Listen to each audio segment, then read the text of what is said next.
Hi friends, எல்லாருக்கும் வணக்கம். இந்த வீடியோவில் நான் ரீசெண்டாக ஒரு ஷார்ட்ஸ் பார்த்தேன். அதில் வந்து பார்த்திங்கன்னா சென்ட்ரலைஸ்ட் ஏர் கண்டிஷ்னரில் ஒர்க் பண்ணுற ஸ்டாஃப்ஸ் வந்து பார்த்திங்கன்னா இது மாதிரி வந்து எக்யூப்மெண்ட்டுக்காக தான் ஏசி, இப்போ ஒர்க் பண்ணுற ஸ்டாஃப்க்காக ஏசி இல்லைன்ற மாதிரி ஒரு ஃபன் வீடியோ பார்த்தேன்.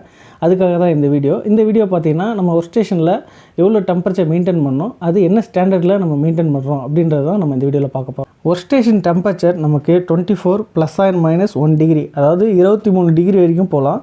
அதுக்கப்புறம் 25 டிகிரி வரைக்கும் வரலாம். அப்போ இதுதான் வந்து ஸ்டாஃபோட கம்ஃபர்ட் ஒர்க் ஜோன். இதுவே வந்து பார்த்திங்கன்னா சில பேருக்கு 23 வந்து ரொம்ப ஹை கூலிங்காக ஃபீல் பண்ணலாம். பட் வந்து 25 வந்து நமக்கு ரொம்ப ஹாட்டாகவும் சில பேர் ஃபீல் பண்ணலாம். பட் ஆனால் இதுதான் வந்து ஒரு காமன் ஒர்க் ஸ்டேஷனில் வந்து பார்த்திங்கன்னா நம்ம ஸ்டாண்டர்டாக இந்த ISHRE இவங்களோட ஸ்டாண்டர்ட், நம்ம இந்தியன் கண்ட்ரியோட ஆத்தரைஸ்டு HVAC ரிலேட்டடாக வந்து இந்த ஸ்டாண்டர்டில் எல்லாமே வந்து பண்ணுறது இவங்க தான்.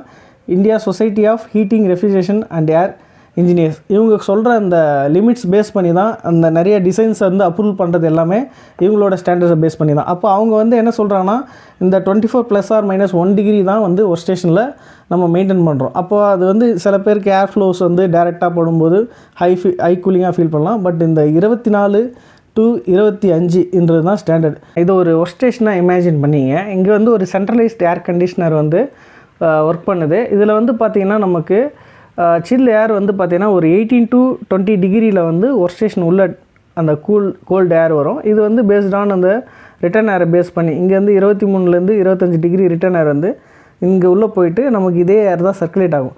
இப்போ இந்த மாதிரி இடத்துல வந்து பார்த்திங்கன்னா நமக்கு ஸ்டாண்டர்டாக ஒரே டெம்பரேச்சர் அக்யூரேட்டாக மெயின்டைன் பண்ண முடியாது. அதனால தான் இந்த ± 1 டிகிரி கொடுத்துருக்காங்க.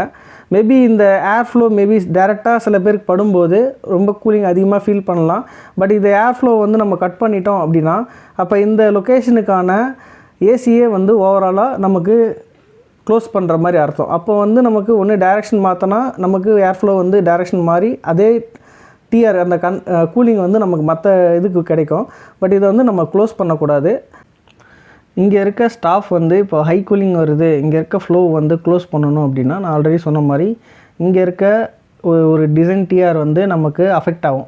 அது ஒன்று. ப்ளஸ் வந்து பார்த்திங்கன்னா இந்த ஃப்ளோ வந்து என்ன ஆகும்னா அடுத்த இருக்கிற டிஸ்ட்ரிபியூஷன் லைனில் வந்து பார்த்திங்கன்னா இன்க்ரீஸ் ஆகிடும். இப்போது இங்கே வந்து அதிகமாக இன்னும் ஏர் ஃப்ளோ அதிகமாகும்போது மீதி இருக்கிறவங்களுக்கும் வந்து பார்த்திங்கன்னா ஃபீல் வந்து அதிகமான கூலிங் இருக்க மாதிரி இருக்கும். அதனால் மேக்ஸிமம் நம்ம வந்து வெண்ட்டை க்ளோஸ் பண்ணக்கூடாது, ஃப்ளோவை வந்து டைவர்ட்னா பண்ணலாம்.